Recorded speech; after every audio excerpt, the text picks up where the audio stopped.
Adult audience. Loveline may contain sexually oriented content. Listener discretion is advised. Loveline with Adam Carolla and Dr. Drew. Hey, everybody. It's Loveline. I'm Adam. That's Dr. Drew. Phone number 1-800-LOVE-191. Dr. Drew, board-certified physician, addiction medicine specialist. Hey, we play a little show called Germany or Florida on the show because we get tired of talking to the kiddies every once in a while about the crabs. And somebody sent us a nice article in the mail that talks about why all bizarre crimes come out of Germany. Crimes most outlandish, the headline says. Yeah, they're an interesting breed over there, the Germans. I was reading a little bit of it. The violent crime rate is substantially lower in the United States and has continued to drop. Mm-hmm. And yet the bizarre, sort of the cork flying out of the bottle kind of stuff, when the something's gone, what am I trying to say? Yeah, where something really awry? Awry, yes. Yeah. Well, let me explain how the Germans do their killing. They do it in bunches. They don't spread it out like we do. See what I mean? We do our killing like, we kill a couple hundred, maybe a few thousand people nationally. Each year we spread it out. They save up. About every 30 years they go on a spree. See what I'm saying? We're in one now? Round up the Jews. Okay. No, you understand what I'm saying, Drew? The Germans do their killing in bunches, and they do it in a national way. They don't do it. We trickle ours. We do ours slowly. They save prison up. By prison. They're making their move. They're getting ready to make their move. I see. And as I've said many times, nothing wrong with another bombing of Germany. I'm all for it. Whatever they got for World War II wasn't nearly enough. This article suggests that most of the people doing it are immigrants, though, who don't feel a part of Germany. Well, they're trying to blend in by engaging in bizarre crime acts. That's the best way to do it. There you go. So I get a little crap for saying we should bomb Germany again, but I'm all for it. Okay. Really? Anything I've said? Really? We're done with them? If you want to, you could try to not buy their cars if you wanted. The Jews? Huh? Try to exterminate a race of people? All right, we're done. You guys are on your feet. Here you go. Now? Huh? Maybe just a little. Let me ask you, answer this, Drew. You think they got enough for World War II and World War I, for that matter? Yeah. Did they get enough? It was pretty good. They got enough, huh? Yeah. For starting 2 world wars in the course of about 20 years? We're done? Well, let's put it this way. They got enough. Rounding up the camps? The ovens? We got enough? We're done? Keep talking. I'll be talked back into more. Go do me a favor. Go to England and go visit the museum, the Holocaust Museum over there. Take a look around. Just really reacquaint yourself with some of the techniques the folks would use over there. And then you tell me. Maybe just one more light bombing. That's all. Just a dusting of Dresden. Yeah. All right. Let's get... And like I said, we just do it and we give them... you know what that was? But, once in a while, like dads, they whack their kid on his head, and the kid goes, "What was it?" I know what you were thinking. Okay? Don't even think about it. That's what we do. That's what we do with Germany. Quick bombing of Germany, and that's that little slap in the head. You guys are overdue. I know what you're thinking. Don't even think about it. There we go. All right? Good times. All right, Drew. Well, Drew wants it. But Drew's all for what we're doing over there in the Middle East. Interesting. Lena? Ooh, uh-oh. That's Lena. It says Lena. You're 22? All right. More talking about bombing Germany. Heather? Yes. You're 30? No, you're 20. What's up? I just had a couple questions. Hold on a second. And Drew, nobody called you today and told you couldn't talk. They told you what you couldn't talk about, but they didn't tell you what you couldn't talk. They said you couldn't move your mouth. I'm fine. Jesus Christ. Weirdo. Heather? Yes. Drew's all weirded out over here. What's up? Well, I had 2 questions. One, I just went to go get a checkup, and I found out I had cervicitis. I'm not quite sure what that is, but... Just means inflammation of the cervix. Mm-hmm. Right, and is that like an STD, or is it, how... it can be. Sometimes it's something as simple as a yeast infection. Sometimes it's a vaginal infection like a Gardnerella, something like that. Mm-hmm. Just a bacteria that overgrows, and sometimes it's an STD. Well, either way, it's got to be removed. Okay. My doctor gave me medicine to take, but just for a week, and also gave me some to give to my boyfriend. What did she give you? I'm not cream. sure what it's He's called. got to eat it. Is it Flagyl or metronidazole? Did she tell you can't use alcohol while you're taking it? Ooh, No. That'd be tough. that's a deal Think breaker. about that. You imagine that? That's a deal breaker. That is a deal breaker. All right. Well, the fact that the boyfriend needs to be treated to does suggest at least there's the potential to be sexually transmitted. Okay. And that's a pill then for him, right? Right. There's Both of them. Yes. Nothing They're both- topical. No. They're both pills. I bet it's Flagyl for both of them. If it is metronidazole or Flagyl, do not drink. It make you violently ill. Really? Yeah. Okay. All right, but it doesn't get you effed up, huh? It just gets you ill. Yeah. All right, not down with that. So that's the whole thing. When I see the prescription medication that has the martini glass with the cross going through it. And by the way, we've never really improved on that martini glass that's sort of sideways in the things going through it, right? With a few bubbles coming out of it always, right? Yeah. Isn't it? Is this a champagne glass or is it a martini glass? It's shaped Like a martini like glass. a martini glass, yet it has the bubbles coming out. Yeah. It's effervescent. It's a very confusing message. Should we be mixing the booze with the glasses? But when I see that means booze Bring it booze on. it up. I Bring see. it on. Bring it on. That's supersizing, whatever it is for me. Uday, Kusei. Udi? Oh, yes? Okay. All right, sorry we caught you off guard. Is it Udi? Oh, Yuri. Well, you can just call me Diana. Yeah. Yeah, that ship has sailed a long time ago, Udi. Oh, okay. Well, it's my other name as well, so. Udi. All right, here Or we go. Udi. Here we go. What's All happening? right. I want a clapping at him again tonight. Let's get it going now. Here we go. Pick it up. Let's go, Uday. What do you say now? What's the question now? Grab a knee. Don't sit on your helmets now. They're not chairs. Let's get a hand in. Break it down. All right, Dan, here we go. Break it down. Ready? No. Yes. Okay, guys. Well, actually, I was sexually abused when I was about 5 years old. Touched by a family member. Right. Fantastic. Who was it? And Who did it? It was my half-brother. I lived with Your him. half-brother? Half brother. And What's he doing now? nothing with his life, but Okay. he's All right. planning on getting married. He's a pretty quiet guy now, and I see him on a daily basis. It doesn't bother me. Daily. I How tried old? to- Whoa. How old were you when he did this? I was about 5 or 6. And he and was he how? about 15. 15. Hold on a second. So that's a big one.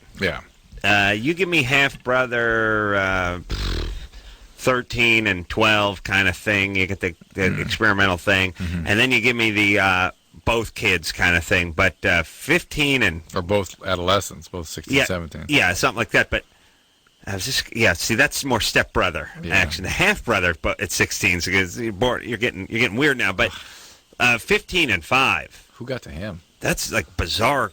Yeah. From her previous marriage, and Who abused him?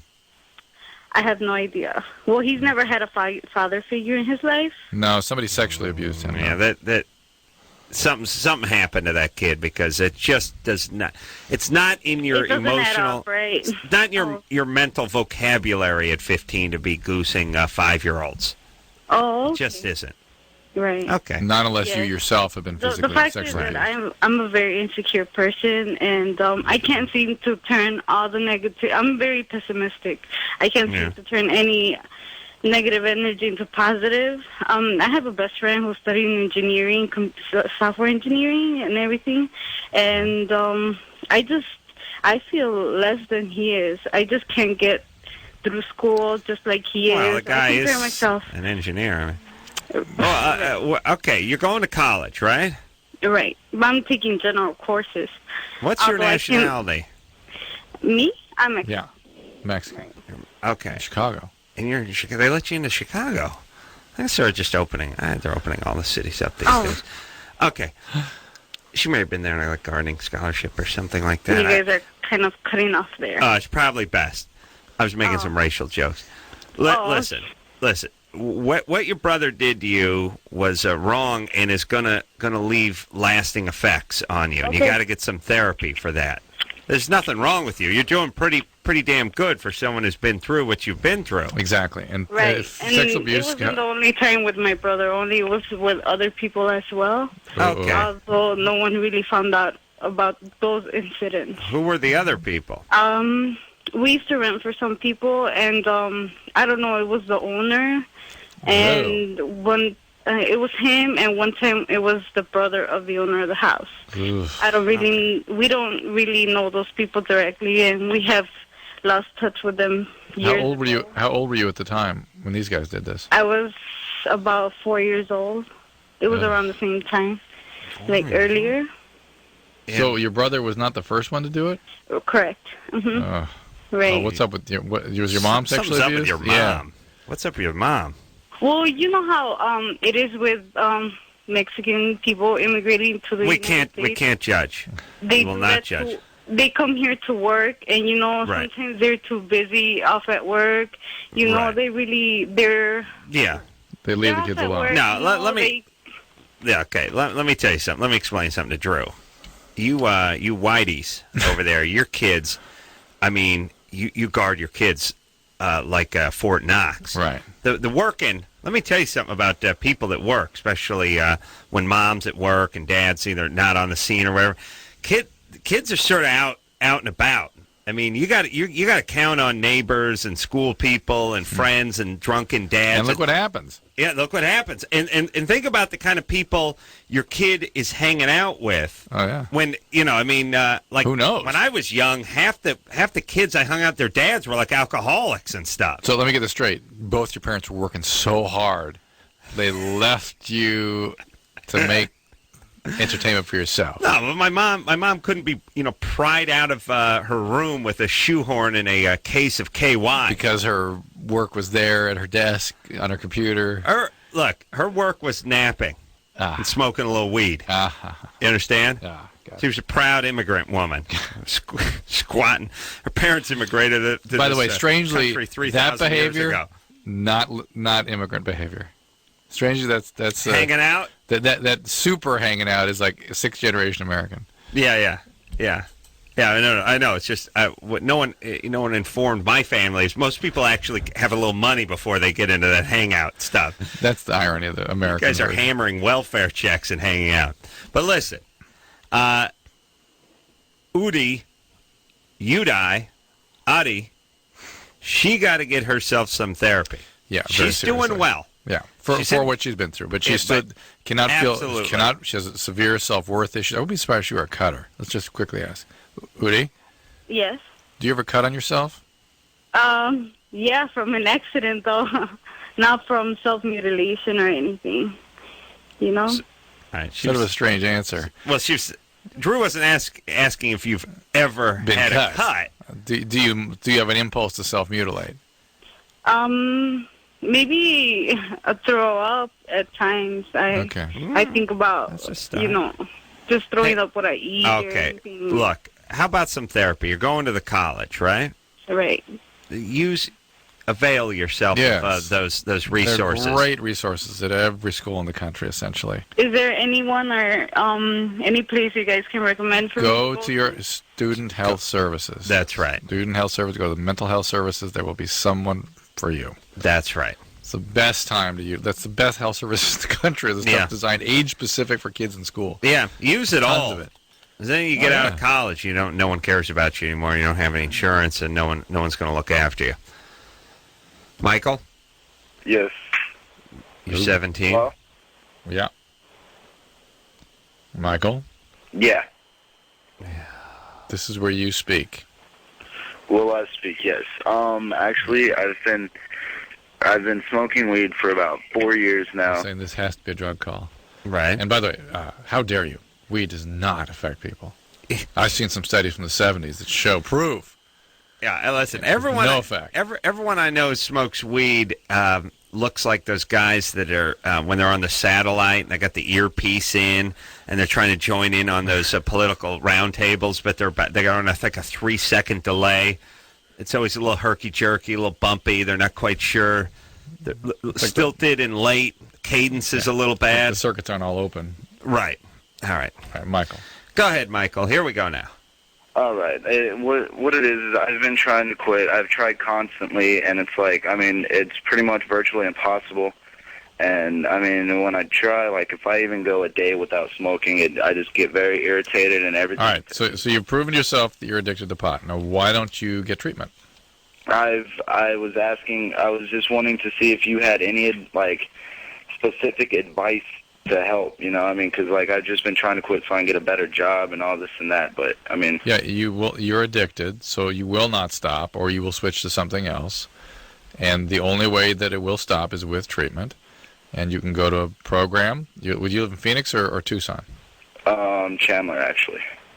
Is that near one? Are you ever right? Is that near one of the bigger cities? Near Phoenix, Near yeah. Phoenix. Go to MA. Yeah, just go to MA. Call, or if you don't have any money. Go to AA if there's not a specific MA referral. Ask for MA, Marijuana Anonymous. There'll be a lot of Michaels there. It's a common story. How a lot of guys named Mike over there? Just the guys that look and act and have a story like Mike's. I'm hip. I thought you specifically meant the name. Yeah. Who funds all this MA and CA and SA and all this? Where do they get all the money? For what? Well, whatever. They got to get the basement at the church rented out. The church showing up. To them. That's why they're in churches and stuff. They get free space. Oh yeah. See, if I was a church, I would rent my space out. Some people might. It's the coffee and the whatever else that it doesn't cost anything. They probably round up a little something. You never hear about fundraisers or anything. They're not. They're not commercial entities. They have no. No, I just mean every other organization is out rattling the can all the time, trying to get money out of everybody. There's a real tradition against that in AA, 12-step. It's nice. Yeah. Hey, it's just I wish I wish AIDS folks would take a page out of the AA book and leave everyone alone. 12 traditions. 12 and 12. 12 what? Traditions of AA. 12 traditions is what? Yeah, one of them is you don't... Not begging for money every goddamn 5 seconds? Not creating a commercial entity out of Good. The rest of you... Which is why, by the way, this thing remains free for everybody. What do you mean? If they had... Why? If they had money, it'd be better. What? No, it is such a service, people could start charging for it very easily, and then all the people that don't have money would no longer have access to it. Well, I like the fact that they're very accessible, they're open everywhere, and every city in the country has one, and you never hear them asking for money. Yeah. It's against the tradition. Jessica? Hi, how are you? You're 16? Uh-huh. What's up, baby doll? Okay, my question is, I recently had a baby. My daughter is 5 months now. Mm-hmm. And I wanted to know if a person's body weight has anything to do with the strength in their vaginal muscles, because since her sex is just nothing, it feels like that is more in the hallway. That is much more to do with your hormonal situation and sort of how aroused you are or not by the. But it's like I want to. I do. I really do. But not the way you did before pregnancy, though. Not even the way before, during. It's just, ugh. It's different. That's right. Ooh. And that's a real common thing after pregnancy. Are you still breastfeeding? Okay. You might want to. Are you menstruating normally? Not quite. It's kind of been off. You may want to talk to your doctor about going on the birth control pill. Sometimes that will help sort of kickstart. I'm sorry, I didn't hear you. You were fading out. Sometimes getting on the birth control pill at this stage of the game can sort of kickstart things. You may want to talk to your doctor about that. I've been on birth control since after she was born, because they told me that it was real easy to get pregnant again. So I've been on a Depo-Provera shot, but no, Depo-Provera is the worst thing you could possibly do. That'll shut you down completely. It's a great contraceptive, but not for this problem you're having. Drew, try to stay on the mic, would you, buddy? What are you doing? You're up on your feet? It sounds like doing a lounge act or something? Sit down and relax. I'm just kind of nervous. Jessica. Not you. What's really shutting you down is that Depo-Provera shot. You need to find a different means of contraception, maybe the pill or the patch. Do you have any suggestions? Yeah. I got one. How about the pill or maybe the patch? The pill, but what kind of pill? Hey, baby doll. Like orthotricycline, the patch. That's fine. Tricycline would be great. In fact, for some women, that really gets things going. That's your pill. Thank you, Adam. Where's your man? Is he around? Actually, not at the moment. He's working. All right. He's working. He's going to take care of you. He's going to take care of the kid. See, that's not the problem. He's fine. He's wonderful, and everything's wonderful, but it's just not wonderful. How old is he? He's 21. 21. Jessica, are you not hearing me when I tell you what the Depo-Provera shot typically does? I know it, and it made me get fat, too. Well, no, that may be the pregnancy. All right, I'm trying to do the whole hang-up with my fist. How many goddamn times we got to tell you to get on the pill? You're taking a shot. It's working great in terms of not getting pregnant, but it may be shutting you down sexually, so you need to adjust that. That's right. Jesus Christ. I wonder if they ever get to sort of just add estrogen into the Depo-Provera shot. That'd be interesting. Well, why not? Yeah, I don't hear of that ever, but that'll be the thing to do. And listen, let's start putting that thing in DART form. See if we can slow down these teen pregnancies. I know Jessica was 16. Yeah, she got no problem with that. And this is really the problem. She, focus is on, I got to get laid, not prenatal care, or I got to take care of my infant, you know? Right. Look, I don't blame... I mean, picture me at 16. Picture you at 16. It's horrible. I would have crushed my child like a retarded kid. Like I was playing too hard with Lenny. it. Yeah, like Lenny. And then it's just lying there. It's not moving. Wake up. Wake up. And then I'd be telling the social worker, I tried to put it in the tub to make, but then I forgot and the cartoons came on. And the baby would just be lying in the I want to give it a bath. Yay. Yay. Yay. I want to go to Hawaii. Yeah. That's right. I would have killed the kid. Yeah. I could not have raised anything. No. I mean, tarantula. I mean, no, you would have. You already killed a tarantula. You would have. I did kill a tarantula. Yeah. That's right. I didn't mean to, though.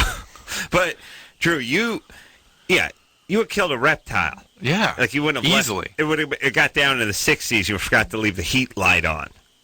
Oh, that's way too common. No, long before that happened, something else would have happened. What is it about reptiles, by the way, that they won't eat when we want them to eat? Yeah. We talked about this before. Like I knew about 3 guys who owned snakes at various points in my life, and it was always big excitement. It's feeding time, man. We got a mouse. We're going to throw it in there. Watch this. Throw the mouse in there. It's like, hey, he's not moving, but don't worry. He's going to strike like a cobra, Half hour goes by. It's like eventually the mouse is crawling on top of the snake and sleeping on top of the snake. You still come. You go away. You come back. It's not doing anything. They always eat them when you're not around. Yeah. It's never any fun at all. And what does that do? Fish do that too. Yeah, they eat suddenly. Yeah. You try to get a fish to eat another fish. Look, we enjoy watching other things eat other things as much as we enjoy eating things. You know what I mean? It's nice. It's nice for us, especially that one gulp stuff. See, you don't want to see a bunch of hyenas gnawing at a gazelle. Mm-hmm. Blood all over their face, tearing the flesh apart. You just want stuff sucked up. Yeah, I like to see like a big grouper just swallow a bass or something. Just pow. Well, I guess they're both bass. Just one's a little bigger. Anyway, they're both in the bass family. Let's take a break, Drew. Yeah. I'm going to figure this fish thing out.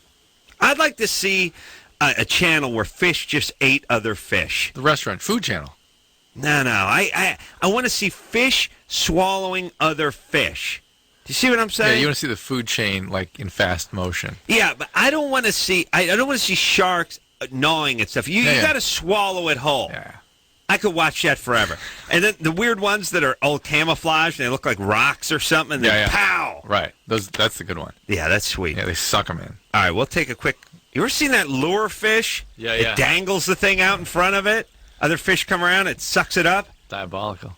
Angler, the angler fish. Look that up, Chris. Punch in the angler fish on this. Very exciting. All right, you got to look at that angler fish, Drew. Okay. We're going to take a quick break. We'll be right back.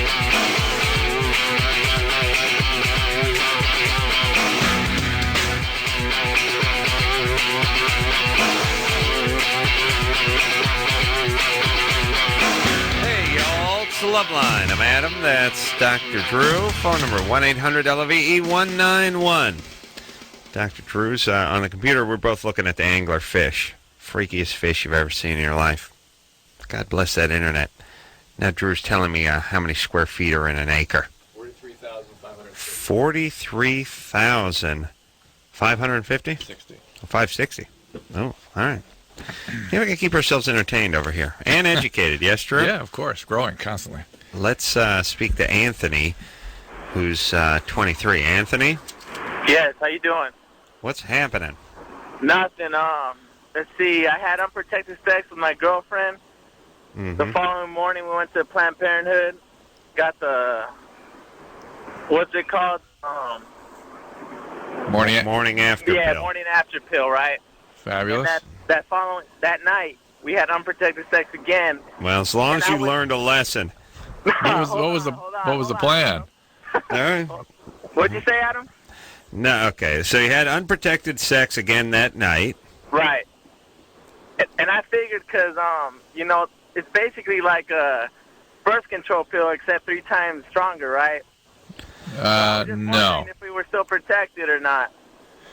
Well, it's a really interesting question. I think you probably would be, but in reality, I think most people would recommend you to take it again the next day. Well, it's not like you're on the birth control pill. No, or is right. It? No, it isn't at all. It's you took a high dosage of a form of birth control pill that had some effect over you possibly getting pregnant, but it's not like you're on the pill for that day. No, it's not. I think he looks at it as well, she took the pill. That day, yeah. But if you go on the pill, you can't have sex the first day you go on the pill, and technically the pill's in you, right? Right, you got to wait a month to really be protected. Right. Just for me, it's a month of pure oral. Nothing but. Interesting. Oral month, I call it. Oral timber.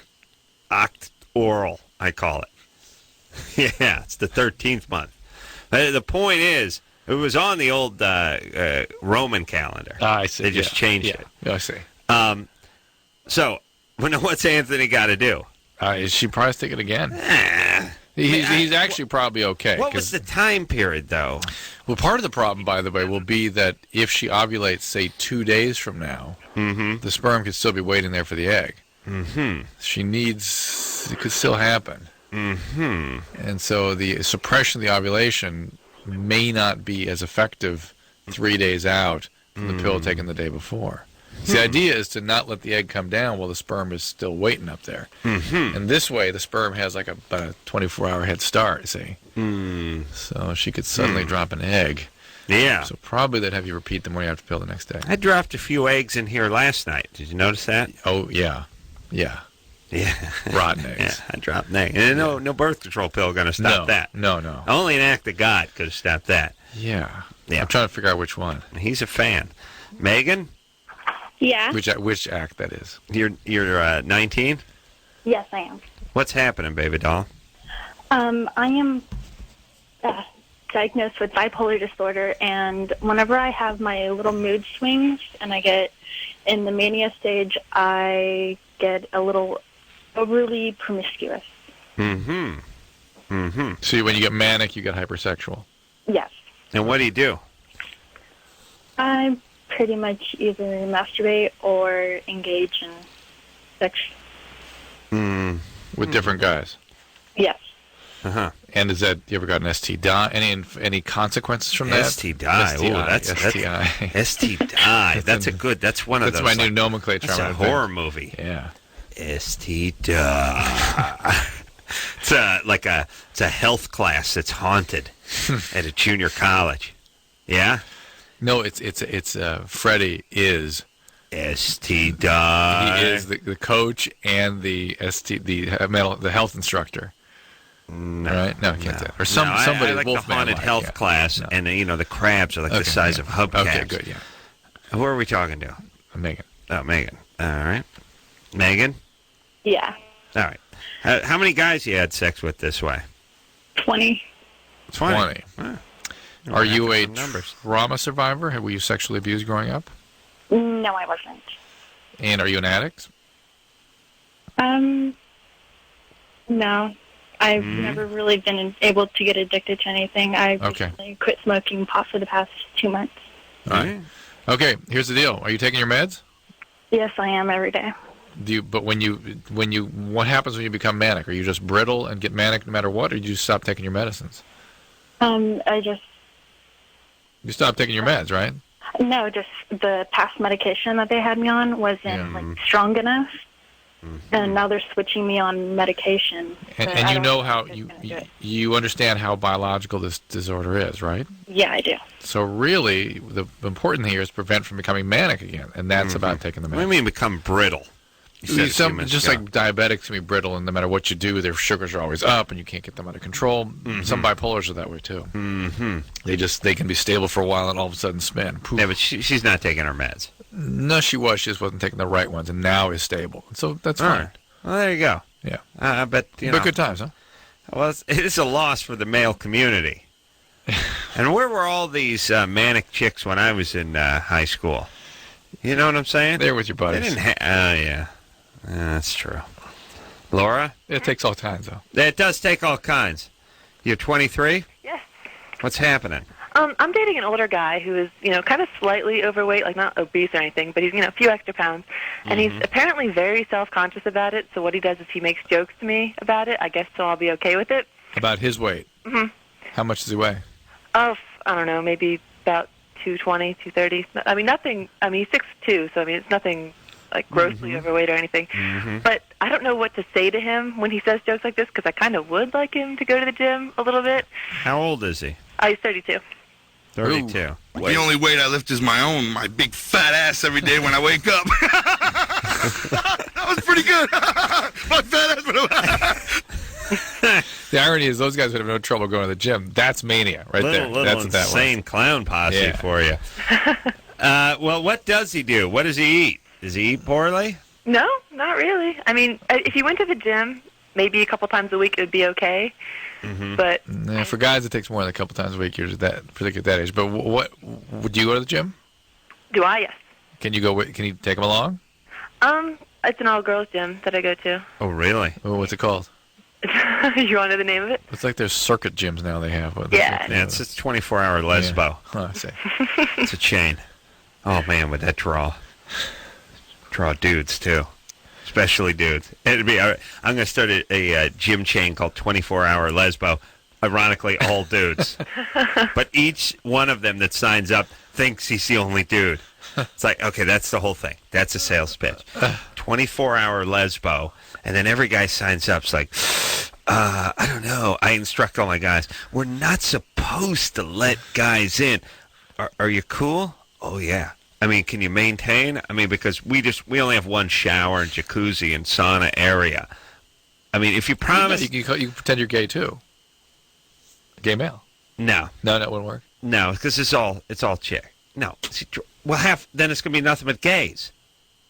I understand. You let one guy in, you mean? I didn't follow you. Nah. Chris, Chris knows. Chris, how'd it work? Every guy we sign up thinks he's the only guy in there. Got it. You see? Got it. So you never let them see. Keep the doors closed. We don't let them know. And so, but we do that. Okay, dude, I could get fired for this. Yeah. I'm not even supposed to be here because I have a scrotum. I'm going to sign you up. It's going to be a little more expensive than your average health spa. I'll sign you up, but don't tell anybody and keep it cool. And it's just all dudes. All dudes. And one bulldog. Oh, one. One. We got to keep it real. Laura? What does he do for a living? He's a firefighter, actually. Firefighter? Uh-huh. Aren't they supposed to keep in shape? I mean, like I said, he's not obese or anything. He's just got a few extra pounds. And when he makes these jokes, he's doing it so I'm okay with it. All right, so why don't you take him to the gym with you? And would say, you're more concerned about his health. Why don't we really get with this? And come on, let's go. Well, no. You don't have to go to a gym if you're a firefighter because you stay at the firehouse and they have all that equipment and stuff there, and you just work out when you're sitting around all day. Yeah, but how do you get him to do that without insulting him when he's making the joke about it? I think his joke is your entree into that topic. But he makes a joke about his love handles. You tell him, well, if you want to get rid of that, you could pump a little iron instead of watching TiVo at the firehouse. I think there are two approaches that women can take that men will listen to. One is, I'm concerned about your health. Have you read about the metabolic syndrome where weight along the they just laugh that off. They go, "What's this love handle got to do with my health?" I want you to be looking the best you can. If you don't want input from me on about how to make yourself look a lot better, that's okay with me. But I want to let you know that, boy, you really. Now, here's what you do, Laura. Mm-hmm. You tell them you got a letter, and they're putting together one of those hunky fireman calendars, and they want him this year. Okay? But you won't hear of it until he... No. Just that's enough. He's got to whip him into shape. They find out this guy's, they get this guy. So, by the way, when did this become acceptable? The greased-up fire guy straddling the pole with the shirt off and the suspenders hanging around. What? What are you guys doing? Oh, first off, you ain't arena football players, you understand, trying to raise a couple bucks for charity. This is the fire department. I don't know, this sort of geeky, this hunky thing, I don't know when it became okay for the, police, hunky policeman calendar and the hunky fireman calendar. It's cheesecake. It's beefcake, rather. Well, yeah. Cheesy the same. beefcake, Yeah, I should say. It is borders on gay erotica, right. Is really what it is. Right. And I'm just saying, where's the female version of this? Hot chicks who work at the DMV. You know what I mean? But I've talked about this before many times. What the guy does, what the woman does, she's a model. She poses for... Yeah, they don't have... Yes. You scour the globe. Go down to the Department of Building, the DMV, the police force, the fire department, so you can find a 1-7, that whole group. Yeah, but the point it's just like a morbidly obese black woman with crazy hair and fingernails. Right. That's the only thing. You go to the DMV, morbidly obese black women with unicorns painted on their nails. And what is that, by the way? Oh, no, you didn't. How come we can't see decent chicks out in public? You know what I'm saying? Like, you girls, you do nothing but complain, but you don't know how good you got it.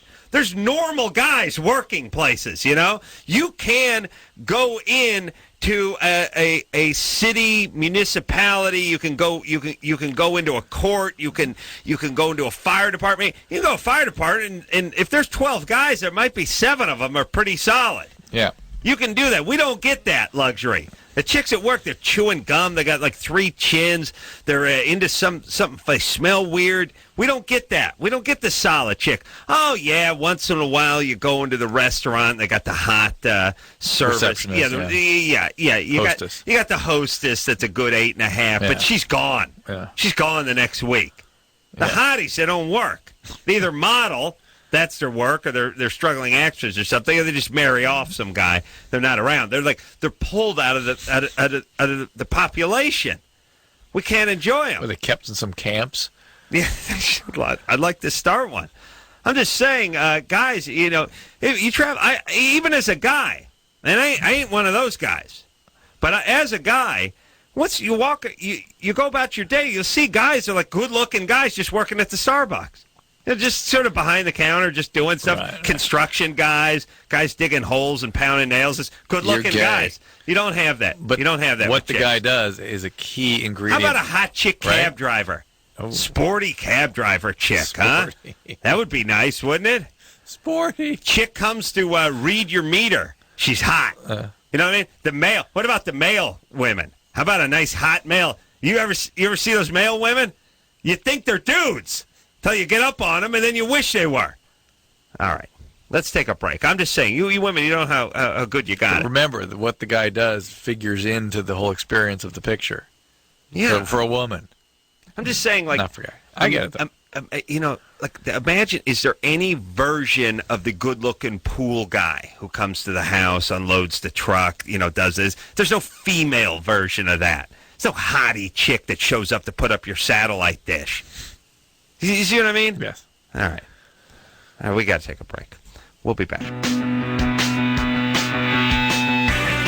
Hey, everybody. It's Loveline. I'm Adam. That's Dr. Drew.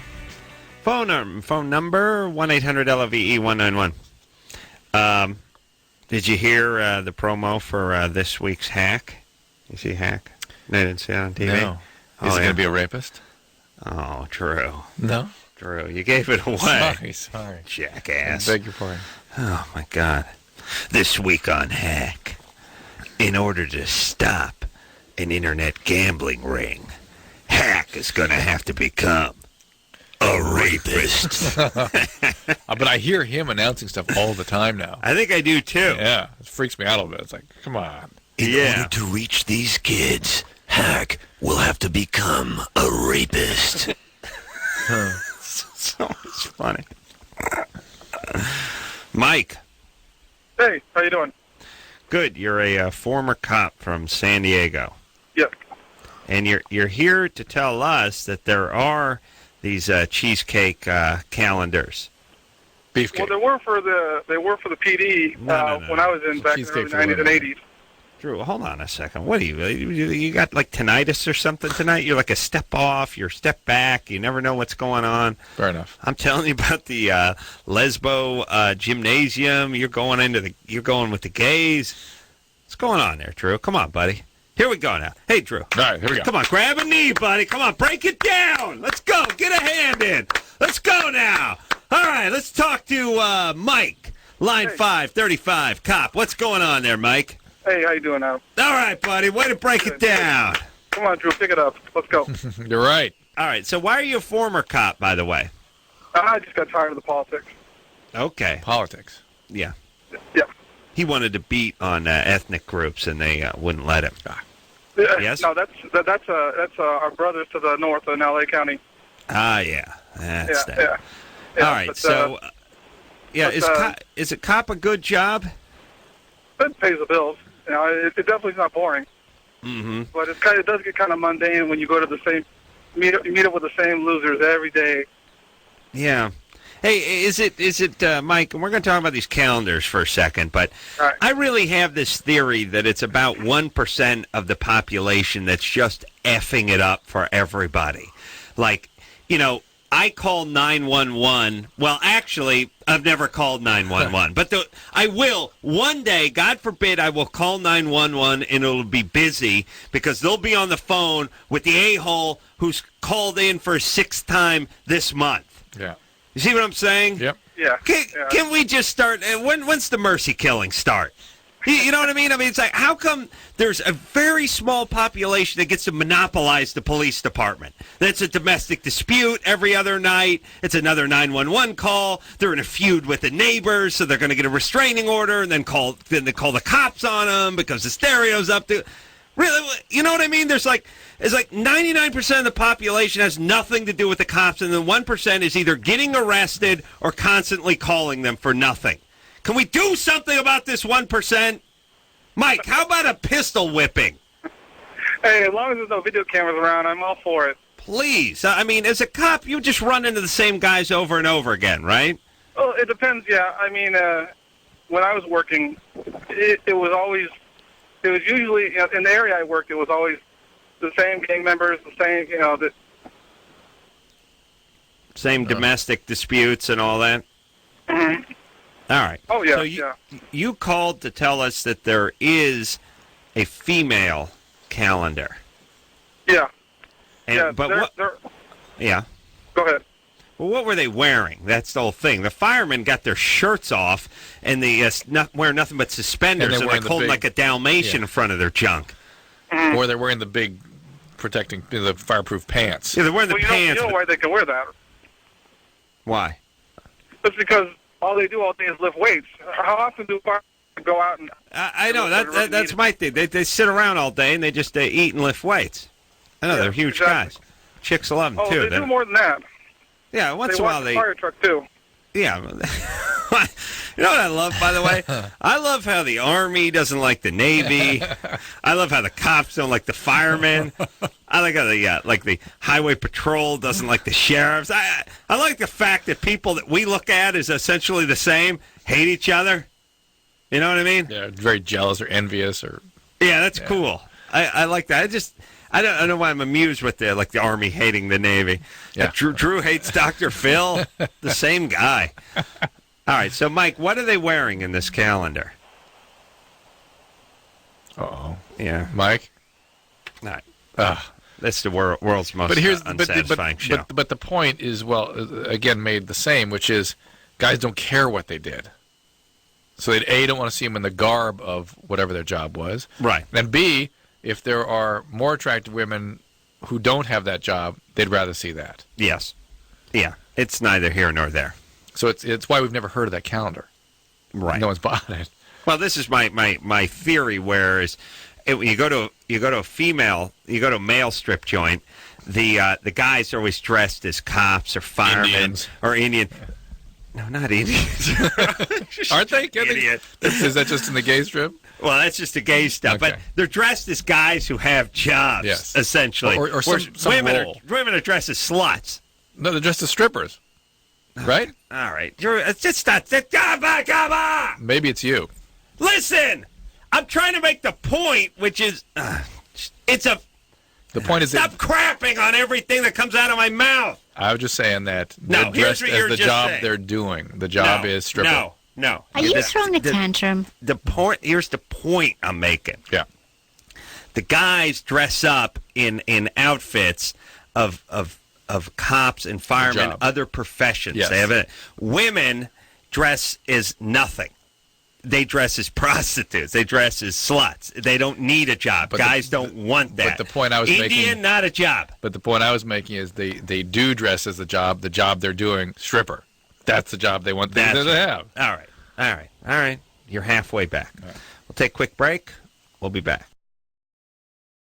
Hey, y'all, it's Loveline. I'm Adam. That's Dr. Drew. Phone number 1-800-LVE-191. All right, it's time to get back to the phones, Drew. Yeah. Smoking pot make him grow boobs. We Take that first? Yeah, why not? All We right. haven't taken that one in a while. All right. Ryan? Hello. Hello, Ryan. Here's my question for I've been listening for 16 years since Silver Axe. Wow. I took you off the air, Drew, a long time, a couple of years ago about psych grad school. Missed you at Stanford, but here's the question. You used to say back in the day that it's possible that adolescents, when they're using a lot of marijuana, males can grow breasts, sort of. Yep, that happens. Yeah, And but now I start telling them to shut up with that nonsense. Yeah, So we stop. have you ever seen that in a fully grown adult male? I have not seen it. It's usually in particular in middle adolescence, but sometimes even in later adolescence. Okay, 15 to 17ish. Yeah, I imagine it's been reported. Actually, I'm thinking back when I was in medical school once. I saw a Hispanic guy who was about 35 with this. Yeah, and there was a lot of debate. Yeah, what was the debate? Yeah. Was the weed or not? Well, look, it's always a genetic predisposition that gives you this stuff. Sometimes stuff doesn't. Yeah, here's the thing. Pushes it's it along. If a guy's supposed to be skinny, you can't make him fat with a bad diet. I mean, when he's 60, you can. Mm-hmm. You can't make Iggy Pop fat. You just can't. Gotcha. I had one more quick. What? Do you got man boobs? No, I'm cool. I'm just kind of curious about that. All right, man boob. Yeah. Also, how about having Mr. Bertram on the show? I've had this mini campaign going in my head. I wanted to write letters or call, and I couldn't think of a good question to get on the air. And this is something I thought it was a cool question. But yeah, Bertram, big fan. Yeah. Oh well, thanks. Just do the whole show one night as Bertram. Have him on, and then it's all. I'll have him on as a guest. But would he be a guest hosting for Adam, or would Adam be here also? Well, why don't you have Bertram and then just Robo Adam? Oh There yeah, you go, virtual Adam. Yeah. Well, that's interesting. That'd be perfect. Yeah. We could probably try that now. Right this minute? We have to get a little woodworking question going here. Well, yeah. Now, what a lot of people don't know. Well, okay, but just to straighten this whole thing out, Yeah. what happened is Mr. Bertram was on this show many years ago as a guest when it was just local out here at the on the mother station, K-Rock, where it all originated many years ago out here in Southern California. Then when it went national, we didn't monkey with any of that Bertram stuff because who the hell knew who Mr. Bertram was anywhere outside of Los Angeles. But now since he pops up on Crank Yankers periodically, maybe some of the folks who listen to the show are hip to the Bertram cat. All right. So do you want Brian to get a woodworking question? Well, yeah. Get a woodworking question. Right. Sure. Hang up on Ryan and get a woodworking question. When a real tough, a serious woodworking question. Or we He's could just go. never going to find it. And Bertram, go ahead. How about a whole next segment? We'll just do Bertram as a guest and virtual. Yeah, I don't know how we do virtual because virtual Adam just says takes all kinds. I got you covered. Oh, really? He'll do it. All right, we'll do it next segment. And it's Brian. It's always Bertram is always funniest when he's taking questions from young women. It's very funny. Yeah, Brian, phone screener, Brian. Yeah. That is. I always think you're talking to Ryan, who just called. That's why it's confusing. Amy? Yes. You're 24? Yes, I am. You have vulvodynia? Vulvodynia. Dynia. Yeah. Are you familiar with what that is? Yeah. Sure. Actually, it was what a I wanted former to know, republic of the Soviet Union, I think, before the violent coup. It's, Amy, just the description of a symptom that you have a painful genital. Yeah, it's external pain. Yes. Actually, it's an inflammation of your Bartholin glands. It can be. It's one of the things that can cause it. Okay. Well, I was diagnosed with it about 4 years ago, and I was wondering, is there any cure for it or anything that I can use to relieve the pain? Well, here's our usual question with unexplained pelvic and genitalia pain. Were you sexually abused growing up? No. No trauma like that? No. Okay. And did this start with any kind of infection? It started with a yeast infection, and then I was treated for strep B. And then after that, it was just infection. It was constant pain. What, you said strep B? You said genital infection, or you mean? I mean vaginal or pelvic. Yes, there's a strep B that you can get down there. That's a vaginitis then. No. Yeah, that's a vaginitis. Yeah, so I was treated for a yeast infection, which they thought the yeast infection didn't go away, and then they did a culture test and came back that I had strep B. And they treated me for strep B and continually every month would test me for it, and I was fine, but I still had the symptoms. And is it a burning, or what kind of pain is it? Yeah, it was burning. Inflammation, it was red. I was tested for... Having a vagina is like having a disease. Are you? It really is.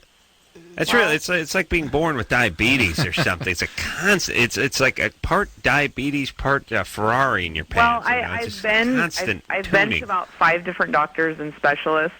Are you on birth control pills? I am, but... Have they changed that? Yes, they have. You know, the most common reason that people get those kinds of symptoms are from estrogen deficiency. Really? I think I got that. Yeah. And have they ever given you estrogen creams or anything like that? They did. And that didn't work, huh? Yeah, they did. They gave me creams for external and then also... but estrogen creams, though. Yes. Where do you rub that estrogen cream? It burns really bad, though. Really? The estrogen cream, There's yes. a bitter flavor to it. Where do you rub it in? It's just all around. It's just on the outer area. You put it around your vagina? Yeah, and it's sort of there's an applicator. You can put some inside Yeah, exactly. And they changed my diet. You don't know about that? No, hold on. It's weird that you're putting it on and around as like you're basting your vagina in estrogen. You're trying to cover all the surfaces with it. Yeah. Oh, you are? Yeah. I thought you're trying to get estrogen into you. No, you're supposed to try not to get it in you. Just get it on you. Why? What does that do? Because that's where the deficiency is, right there at the surface. So you apply it right to the surface. And it just soaks up the estrogen? Exactly. Women in menopause get this all the time. Oh, really? What she's describing is a sort of a classic, what's called atrophic vaginitis. And vulvodynia is her symptomatology from it. Vulvodynia. Wasn't Latka from Vulvodynia? Yeah. Coincidentally. All right. So she's seen. Listen, you've seen lots of people. How am I going to be able to manage this? The cousin from Bosom Buddies. No, what the hell was that show? The hell was Mork that and show? Mindy or something? No, it's Bronson Pinchot. Perfect Strangers. Yeah, Balky. He was from Vulvodynia, I think. Wow. Yeah. You know, I got reacquainted with that show a year ago when we were. You know where we were a year ago? No. North Carolina. A year ago week now? of my life. Really? Yeah. I thought it was like April or May, and it was now February. Well, here's how I know. All right, she needs to go back to the doctor. Yeah, I mean, I'm not going to add much to a bunch of experts that have looked and seen and taken your history and tested. I'm just saying, think in terms of, look up atrophic vaginitis, and I've had some people have some success going down that path. Here's how I know we're coming on to a year from us going to North Carolina and doing doing Dawson's Creek. And here's why it stands out in my memory as a horrible experience, because we were having to do this godforsaken radio show from 1 a.m. to 3 a.m., and then we'd have these early wake-up calls each time, and to have to be on the set where we just sat around in our trailer, and then each time I would fall asleep, some guy would tap on the thing and say, we need you on set, and then I would get up and stumble out there, and then I'd sit around for 20 minutes, I'd go back to my trailer, and go back to sleep again, and then the same guy come get me. But anyway, it started off in a miserable way, and it ended in a miserable way for me, which was, we were staying at this sort of rustic kind of place. And here's the whole thing about, rustic charm. It's like the bed and breakfast. Yes. Bed and breakfast sounds great. Yes. It's very romantic. Oh, you'll be staying in someone's home. You'll get that home-cooked meal and that warmth that you can only get. No, what you got is a weirdo family. And these bed and breakfast families, by the way, same group, they're like the homeschool tribe. Yeah. There's just a bunch of weird relatives floating around getting weird. Yeah. Some guy, comforter that looks like a Rorschach test if you shined a black light on it, I'm sure. I mean, disaster. And there's weird boundaries in those houses, too, because you can kind of always hear through the walls. There's people creaking and walking around outside. There's a couple things, and we're getting back. I'll get back to Dawson's Creek, but the bed and breakfast thing, don't do it. Don't anyone do it.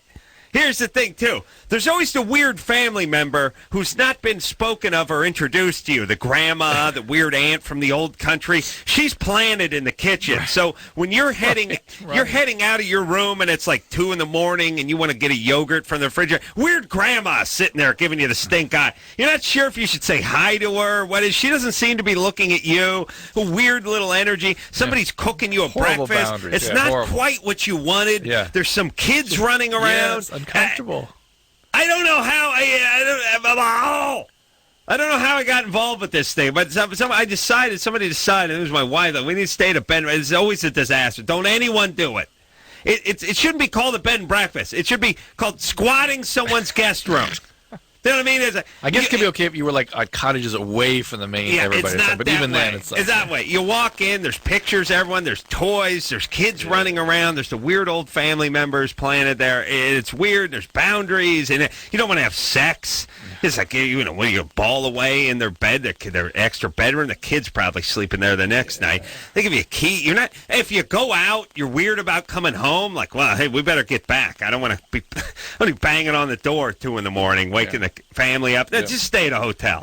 Drew and I stayed at a place in North Carolina that was now the payoff. We're getting back to it, but this place was bed and breakfast. It had all that rustic old world charm. Rustic old world charm means floor makes noise when you walk, and it's like this floor, like if you put an egg on it, would just go rolling to the other side of the room and bust on the baseboard. I mean, everything was out of also kilter. Strange, it's always primitive electronics. Always ancient electronics. Funky clock radios from the 70s, and it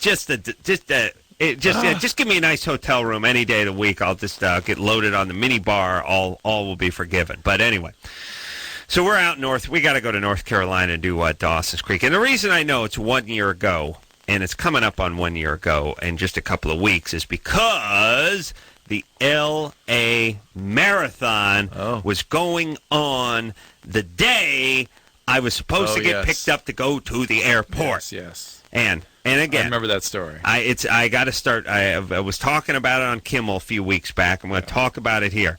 Do we have to shut the entire goddamn city down so a bunch of idiots who got something to prove to themselves can prove it to themselves? Meanwhile, I'm locked in my house. I can't move now. I can't go down the hill. I can't get around. The entire city. And by the way, here's the thing about the marathon. Here's run the marathon this way. Go to a high school in Pacoima and see if you can make it around the track 122 times. That's it. Done. Do not shut the entire city down. These people, they circumnavigate the entire city, and LAX is on one side, I'm on the other side, and the entire marathon route zigzags between me as if some planner sat down and said, how can Adam not get to LAX on a Sunday? Here it is. This is how. Now, what a lot of people don't know is the Dawson's Creek folks said to me, and here's the part where it just becomes like surreal. I've had many many airport outings go south. Yeah, The Dawson's I've been Creek, there most of them. The Dawson's Creek people said, look, there is an 8 a.m. flight that leaves out of LAX Sunday morning. We're going to need you to be on. And I said, 8 a.m.? What the hell? I got to get up at the crack of half to get down to LAX on Sunday. I don't need to do anything on Dawson's Creek in North Carolina until Monday morning. What am I getting up? I have to get up at 5:30 on Sunday morning. You ruined my whole day. There's nothing that flies out later? Well, there is a 2 o'clock flight. Oh, okay. Well, sign me up for that. Well, we don't recommend it. Well, why not? It's the last flight that goes to North Carolina that day. Now, if you miss that flight, or there's weather or something, whatever happens, you can't get there Monday morning when we have you scheduled to tape. You'll be liable, and you will have to charter a flight at your own expense from L.A. to whatever. Now, here's the beauty about the Carollas. I gave it some thought, and I did some soul searching. About 4 seconds. And I said, put me on that 2 o'clock flight. And they said, now again, if you miss it, you will have to charter a flight to North Carolina. But there's even more beauty to Adam Carolla, which is when they say, okay, Adam, we're going to pick you up at 12:30 for that 2 o'clock flight. 12:30? No. 1:15? No, how dare you? No, I knew that it was the last flight out of L.A. to North Carolina, and that it was 2 o'clock, and that I should get picked up with plenty of time to make it. So the car was supposed to pick... And by the way, when do I get to start suing these car companies? The car was supposed to pick me up like 11:45 or noon, straight up, you know. Yeah. Ran in... Now there's the L.A. Marathon, and he can't make it to my house. He can't get up there. Every street is closed. He can't get up the hill, can't go up the canyon. And the guy never calls. He calls once to say he's going to be a little bit late, and then the next time, he never calls. He just can't make it. It never shows. I'm just standing out front at noon with the bag. So, thing looking like... At a certain point, it's like 1:10. Oh, it was 1:10? Well, it was like... Oh, my God. The guy calls at like 12:15. He says, I'm running a little bit late. I know. What do I do? Oh, my God. And I'm just standing out front of the house going, he's going to be rolling up any second now. Now it's like, I'm going to be paying for my own flight to North Carolina. I don't even want to go there. Nobody should have to pay to go to North Carolina. They should pay you to go to North Carolina. So I'm sitting there, and eventually now it's like, it's 1 o'clock, and I got a 2 o'clock flight, and I just start screaming at my wife, get in the car. You know what? Get in! Oh, my God. Get the thing! Start the car! Never do you argue, by the way, then in these situations. You just immediately start screaming at you. Get the car! Get out of the way! Get stopped! You're going to drive the car back! Blah, blah, blah. Jump in the car, start speeding down the canyon, hop on the freeway. It's packed. Everything's packed. Everything. The marathon. It's like, wait a minute. But the marathon started at 7:30 in the morning. Oh, my God. Oh, no. This thing's going to go on. It's like, look. Again. Is that in March? It's like March 13th or something like that. Look, people, please listen to me. If you cannot finish a marathon in 7 hours, don't run it. Yeah. Because you know what? What are you doing? You haven't run a marathon. The idea that I could collectively walk 26 miles if you just added it up over the course of 3 weeks. Sure. Does that I mean I did a marathon? It proves something. No, there's a time. There's a time for I could probably get a 1,500 on the SAT if you gave me 6 weeks. No, you got an hour and a half or whatever the hell they give you. All right, so point is, entire city shut down. I get to LA, I missed the flight. Oh, you missed it? Hell yes, I missed it. I don't remember that part. And so what'd you do? I had my peeps. I knew I was going to miss it. I find a backup flight that they never told me about that was at 2:30 or something, and made that one. But of course, got dropped off with my bags, a week's worth of luggage, by the way, all the way at the wrong end of the airport because I was trying to make my one, and then had to chug it like a madman, like OJ running through the airport. All the bags of all the way around to the Drew. That's why you were so delightful when you arrived. Was I pissed North when Carolina. I got there? But just look, here's the deal. Here's the thing. L.A. Marathon, 8 a.m., shut down. At 2 o'clock, it's over. Lift all the cones, start the traffic. Hey, if you're still running, you're running. Get up on the sidewalk. You're going to get run over. Just keep going. Keep going. That's fine. Just keep going. Meanwhile, I get to go about my day. Yeah. It's fantastic. Yeah. Okay, where the hell was I, Drew? What was I talking about? I don't know. It's coming up on 1 year. Deborah? Hello? Hi there. Hi, how's it going? What's happening, baby doll? Not much. I just first want to preempt it with Dr. Drew. I've been listening to you guys for a long time, and I really respect you. And Adam, you're really funny. But like I said, I've been listening to you guys for a while, and so I hear like the usual litany of I was a. Hold on a second, Drew. I got a problem. Yeah, let's see. When I was in the middle of my tirade, I felt like a little loogie pearl come up in my mouth, like I was yelling so much. It was like I had a little pearl of it flew. loogie. It flew somewhere. It's gone. It flew somewhere. I don't know where it is. Is it on me? I was That's trying disgusting. to keep it. I don't know where That it is went. Disgusting. Yeah, Look at your pants. Stand up. Get out of here. I pulled it up. It was there. I didn't swallow it. I don't know what happened to it. Ooh, is that it over here? On my pants? No, that's semen. It's probably gone. That's much better. Much better. You don't know when the lube... I don't see it. No. It's not on me? I brought it up, felt it was about the size of a pearl onion, and I thought, don't swallow it, but then I couldn't spit it out. I was on such Sometimes a it gets roll, like strangely under your tongue or something, Sometimes it does something weird like that. It's that is semen. Okay. All right, but not the loogie? No. Okay, let's keep going. I don't know where it went. That's all I'm saying. Speaking to Deborah? Yeah. So, Deborah, you know that we normally talk about the abuse survivors, yes? Right. Okay. So I have had quite a bit of family troubles when I was younger, but never any, at least that I can remember, never any sexual abuse. Be a little more specific. What happened with your family?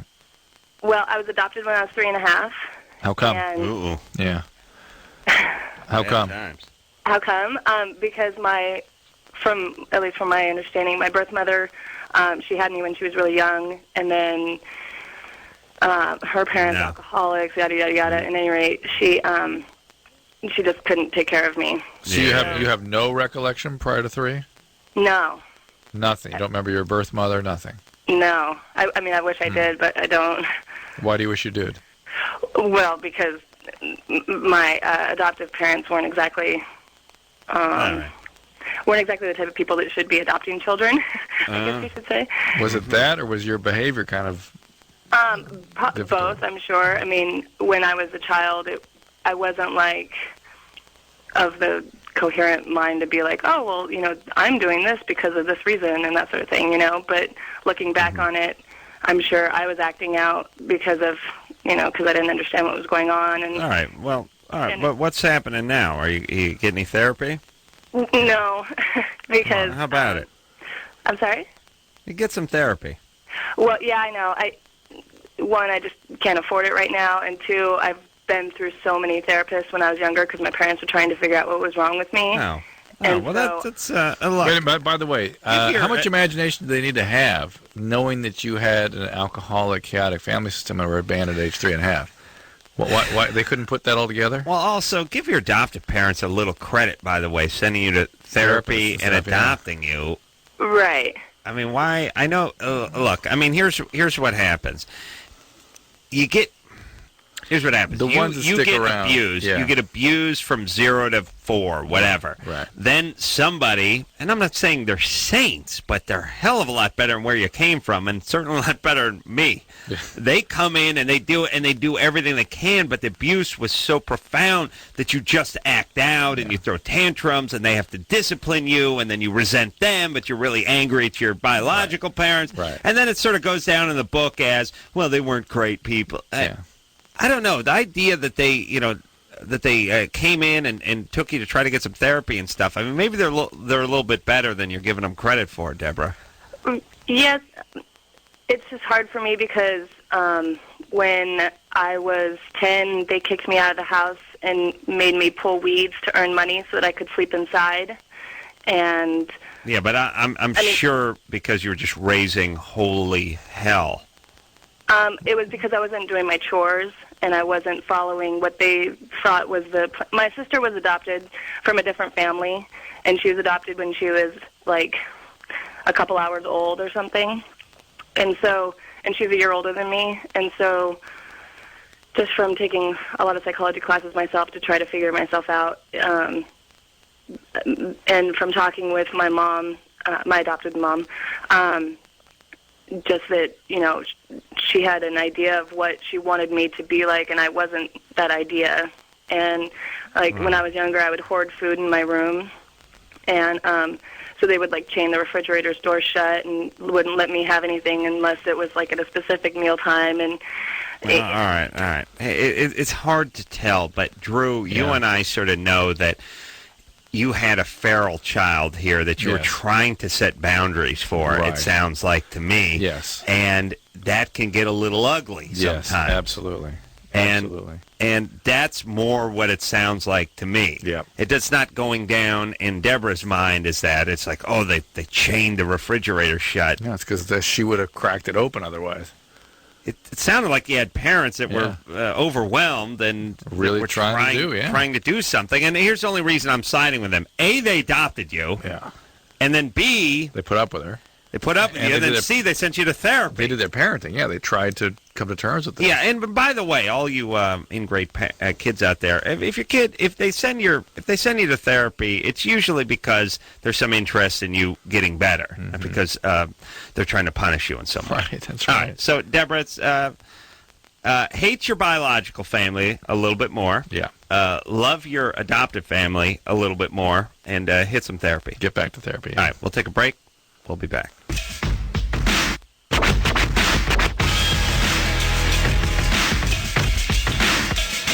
Hey, everybody, it's Loveline. 1-800-LOVE-191 is the number.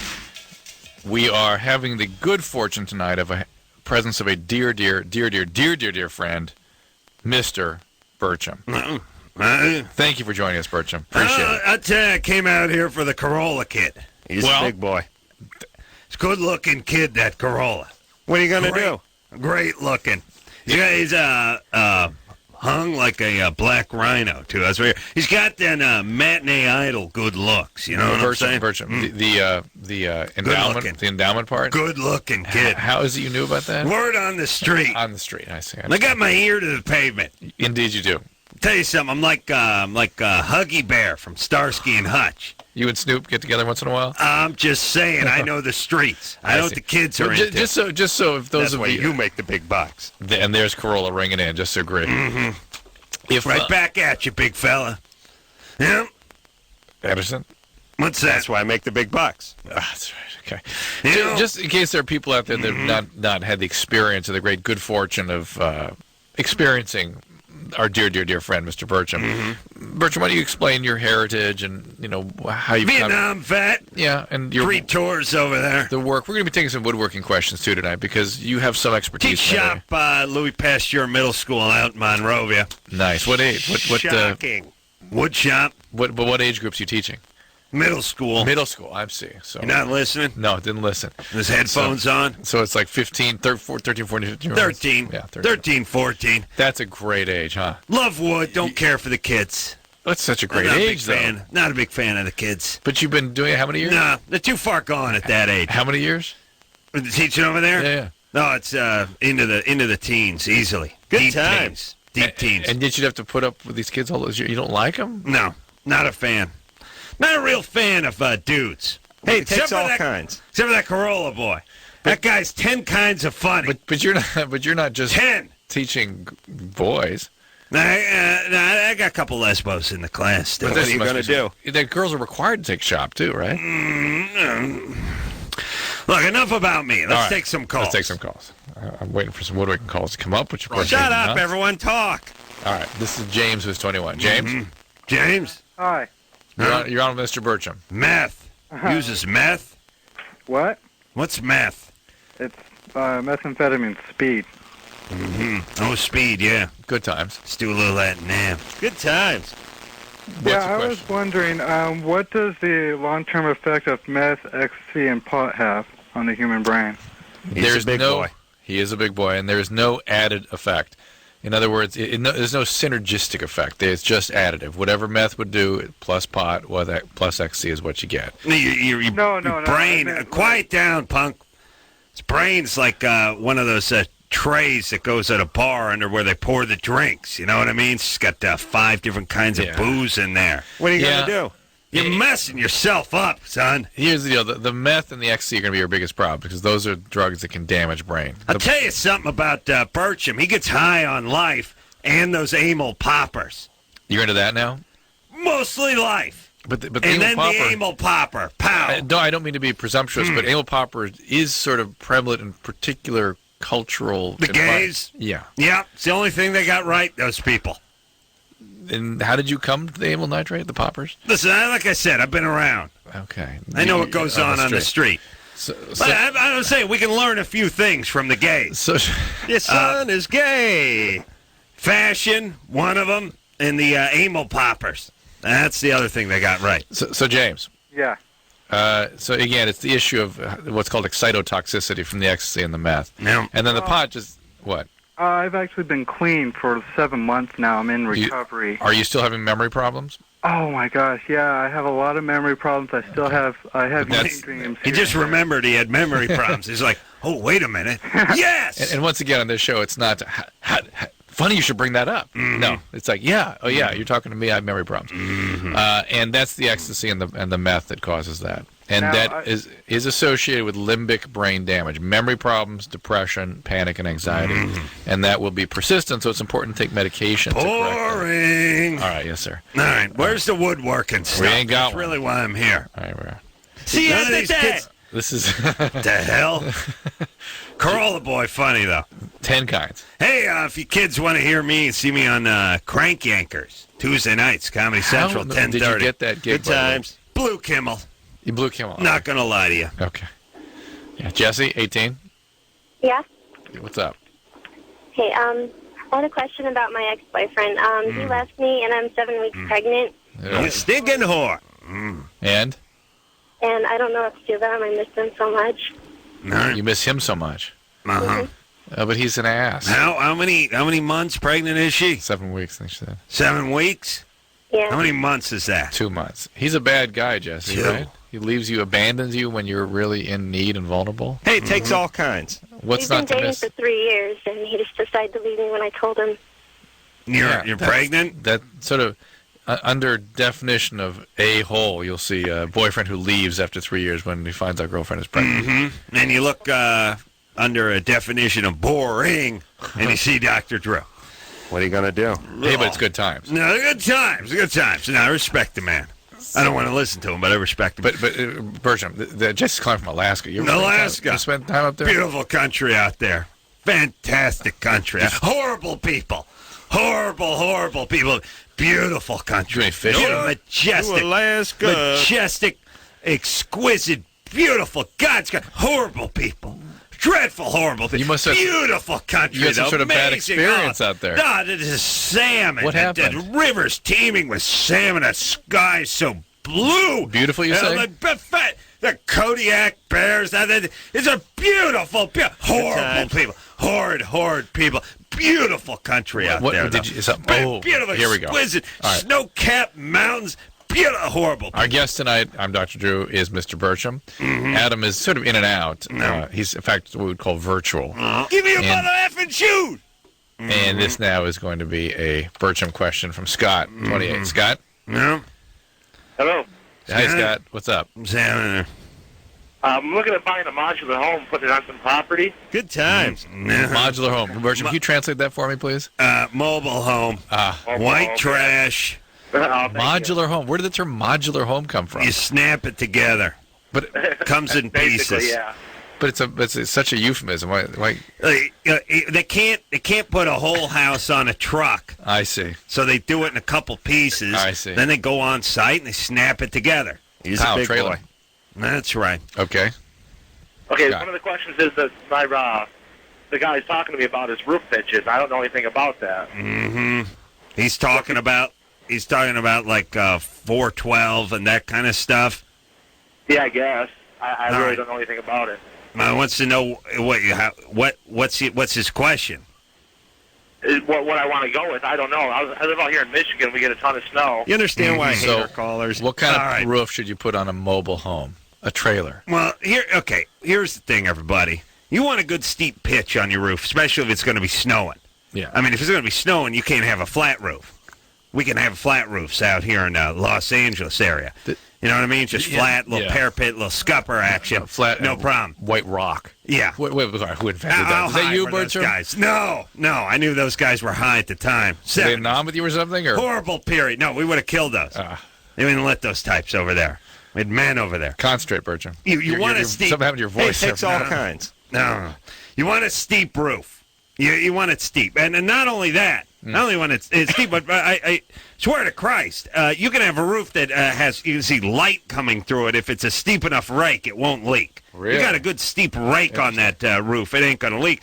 Plus, you get the insulation, because you got that big airspace up there. Yeah. And secondly, or thirdly, you get a lot of storage up there. Oh, good time. So even on a trailer, it's a good idea to just stick a roof on there. Yeah, well, the guy's asking. He's building him a modular home. He wants to know what pitch. I say go steep as you can with the pitch. You got room up there, plus you can put mechanical stuff up there. Put a heating unit. You can run duct work. You got storage. It's nice to have space. I'm sure in he's there. got like a DSL and surround sound. I'm sure that's what Scott's got going on. No, I'm talking about space to run ducts, to run heating. But I'm sure Scott's going to have DSL and all kinds of fancy electronics going up there, right? Yeah. In the modular home, you're lucky if you got a clock radio. Okay. White trash. That's albino trash there. No, you get some attic space in there. You get a little crawl space in there. It's a good place to stuff the hookers, too. You know what I'm saying? Yeah. Sometimes those tricks go bad. Well, it reminded me that you've occasionally described to me having, in our lengthy friendship that we've maintained since the time you were on Loveline, maybe as much as 10 years ago, that you have flashbacks sometimes. Mm-hmm. What triggers those flashbacks, and what are they flashbacks of? You mentioned the tricks going bad. I don't want to look. I don't want to look into the past. I want to look into the future. You understand? Whoa. Yeah. The future. Big knuckle sandwich for Dr. Drew. He starts bringing that crap up. Got it. Not the time, not the place. That's why you make the big bucks. It actually is, because waiting for a woodworking question for you. So here's Joel. I'm tired. All right, Joel. Last question. Joel. Yeah, I moved recently, and the movers lost a couple of table legs, and I want to replace them, but the company that makes the table won't send them to me. No. So I was wondering what the best way to maybe replicate those table legs, but where's a good place to take them? Big penis. Well, you don't got a lathe, do you, son? I don't have a what now? A lathe. And by the way, when they say a what, usually I'll take that as a no. Yeah. Right. It takes all kinds. Here's the dealio. You need to detach one of the two that you have left.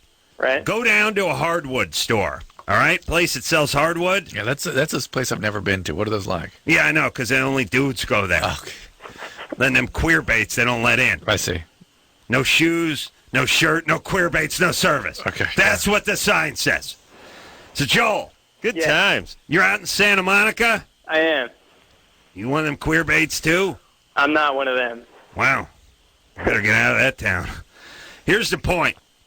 They got hardwood places. They got one by the 405 freeway over there. Yeah, there's like an Anawalt. No. It means hardwood, like a woodworking. That's a hardware store. It's a lumber store. You got to go to a hardwood place. Okay. You understand? You just call up. Look in the yellow pages. Yeah. Don't bring up yellow, Drew. I'll have another flashback. That's what I'm talking about. I want to make sure I don't bring anything. Don't. Why? Somebody peed on you, Nom. I'm sorry. That was the color of Charlie, you jack off. Okay, sorry. Now listen to me. Jeremy. No, wait, Joel. Yeah. All right, look up hardwood. Go down to that place. Bring that spindle with you. Bring that leg.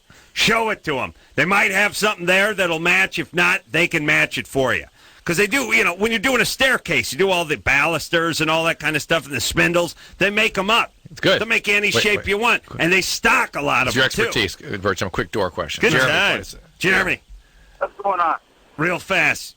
You're hanging a pre-cut door? I bought a pre-hung door. I need to install it. Mm-hmm. Pre-hung door. Pre-cut door. Yeah, it's not pre-cut. It's pre-hung. Okay. Pre-swung. And it comes with the jam, right? Yes, sir. Comes swinging on the jam. All right, and you just got a rough opening, right? Yes, sir. All right, is your rough opening good? I would assume. Your rough opening should measure about a half inch in each direction, width and height bigger than the outside of the jam. Need a little space to level things in there. Even I can understand that. Right. Boring bit. Jeremy? Yes, Don't make me turn on you, Carolla. Jeremy, Here's what you need. You don't have any tools, do you? You don't have a nail gun or anything, do you? Just a hammer. Here's a hammer. Get some finish nails. You need shims. You need a level, and you need shims. All right? The hell's a shim? Shimmer wooden shims. You know, they're bundles. You get bundles of wooden shims. Here's what you do. Swing the hinge side. That's the butt side. I call that the butt side. I don't know why, and the other side's the strike side. Okay, That makes a little more sense. Level that and swing the door, and then work the margins around the door. So you see what I'm saying? So you hang the door from above? No. You take the hinge side. Yeah. You got an opening. You got a rough opening, right? Go in and take the side where the hinges are. Yeah. It's on the jamb, not the door. The jamb. Yeah. Level it up, plumb it up, put a few finish nails in there, use some shims, get all plumb and level, and you're done. Yeah. Now, the other side is loose. Yeah. Now you shut the door, and you work the space around it so it's all the same using the shims and nail it off in place. That's why you you with make me? the big bucks. Good time. You don't just level everything and then put the door in. I always leave your visits feeling enriched. All right. And I thank you, Mr. Fantastic. Bertram. Good to have you. Mm-hmm. We'll be right back.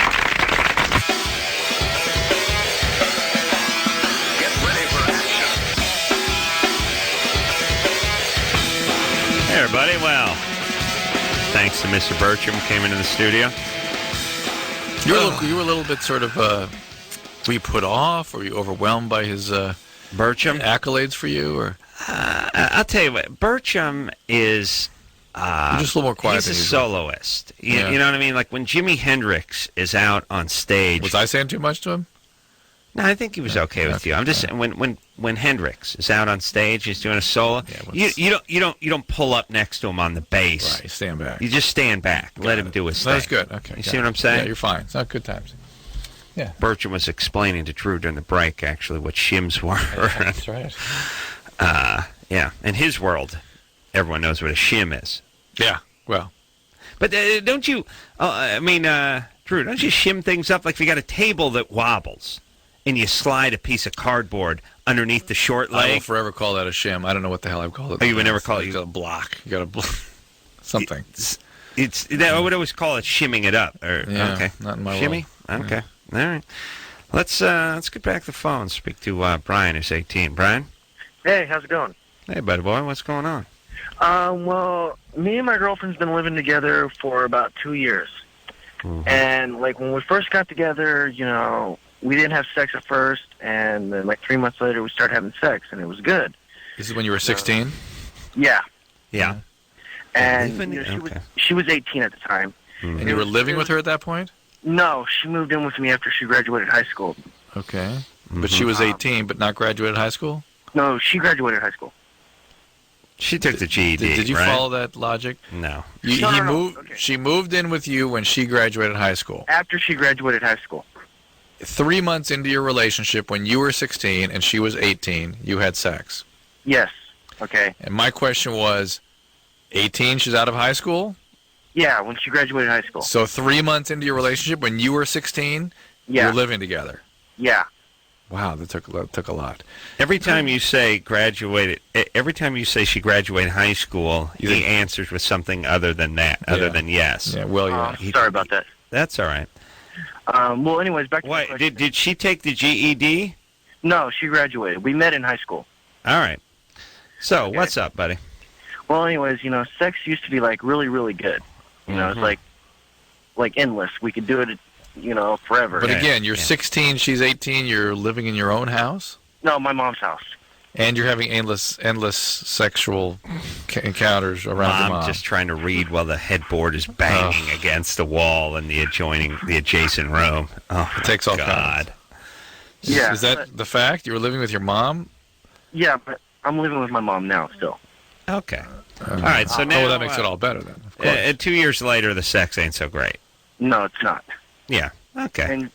And, before she is pregnant too. That's fantastic. You're right. You got a beautiful white trash schedule that you've been keeping. You've been keeping to like clockwork. Maybe we can get Bertram back here to give him some modular home suggestions. Yeah, modular dumpster home decorations. Hey, listen, Brian. What's up with the pregnancy? You don't sound that stupid. What's up with the pregnancy? What do you mean? Well, what's the I think plan? Brian's kind of dumb, yeah. What's the plan with the pregnancy? To have the kid. All right. Then what? Are you working now?